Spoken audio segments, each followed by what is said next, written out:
আবারও এসআইআর আতঙ্কে মৃত্যু হল বৃদ্ধার।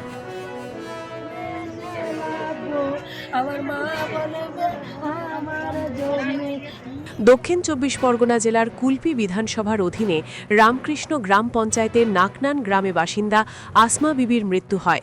স্থানীয় সূত্রে জানা যায়, এসআইআর হিয়ারিংয়ের নোটিশ আসায় আতঙ্কে সরকারি পেনশনপ্রাপ্ত ওই মহিলার মৃত্যু হয় গতকাল রাত্রে। মূলত হৃদরোগ আক্রান্ত হয়ে ওই মহিলার মৃত্যু হয়। আসমা বিবিকে নির্বাচন কমিশনারের যেই সব নথি প্রয়োজনীয় সেই সব নথি জমা দেওয়ার কথা বলা হয়।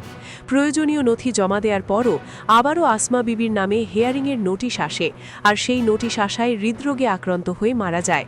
এর জন্য সম্পূর্ণ দায়ী নির্বাচন কমিশনারের আর কেন্দ্রীয় সরকারকে দোষারোপ করছে পরিবারের লোকজন।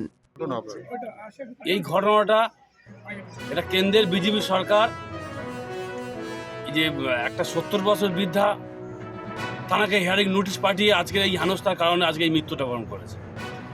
এই বিজেপি সরকার এবং বিজেপি সরকার পরিচালিত এই নির্বাচন কমিশন জ্ঞানেশ কুমারকে আমরা ধিক্কার জানাই, যে এই কত মানুষের আর হয়রানি করবে, কত মানুষের মৃত্যু নেবে।